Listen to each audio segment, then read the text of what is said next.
الحمد للہ وحدہ لا شریک لہ والصلاة والسلام علی من لا نبی بعدہ۔ حضور اکرم صلی اللہ علیہ وسلم نے اپنے معمول کے مطابق ہمیشہ 10 محرم کا روزہ رکھا ہے۔ ایک بار آپ صلی اللہ علیہ وسلم نے ارشاد فرمایا کہ تم یہودی کی مخالفت کرو،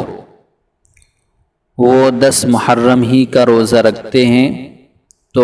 تم ایک کا اضافہ کرو، اور یہ بھی فرمایا کہ میری بھی تمنا ہے کہ میں آئندہ سال ایک روزہ کا اضافہ کروں۔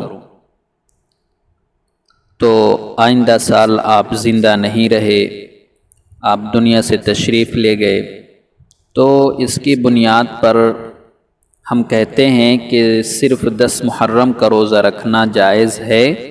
مگر اولا نہیں، افضل نہیں، بہتر نہیں۔ اولا، افضل اور بہتر یہ ہے کہ 10 محرم کے ساتھ 9 یا 11 کا اضافہ کر لیا جائے، 9 تاریخ یا 11 تاریخ کا اضافہ کر لیا جائے، کیونکہ رسول اکرم صلی اللہ علیہ وسلم کی یہ منشا تھی، یہ آپ کی خواہش اور چاہت تھی۔ جس طرح عمر بھر آپ نے شلوار استعمال نہیں فرمائی یا پیجامہ استعمال نہیں فرمایا،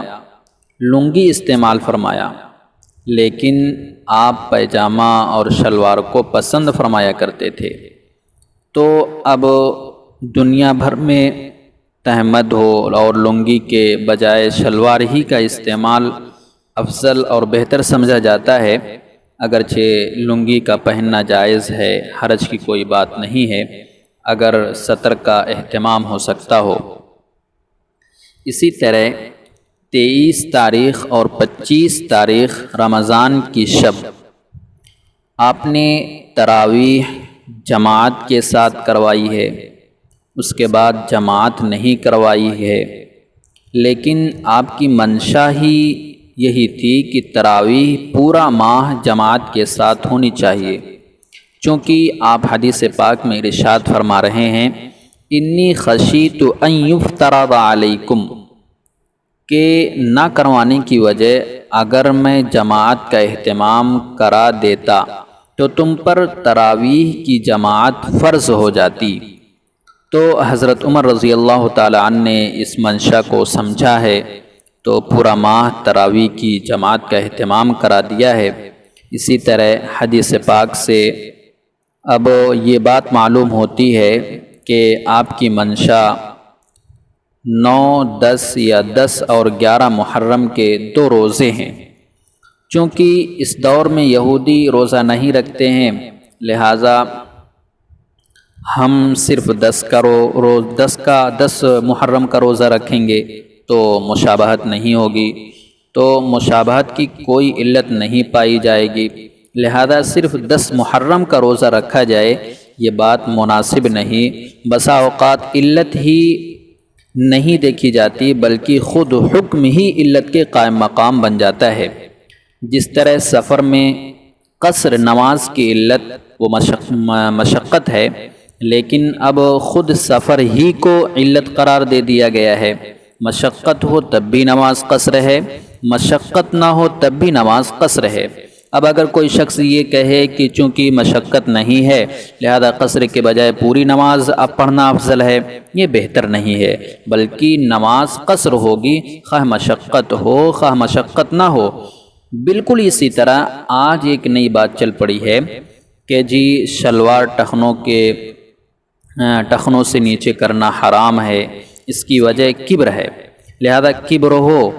تو ٹخنوں کے نیچے کرنا حرام ہے، کبر نہ ہو تو ٹخنوں کے نیچے کرنا حرام نہیں۔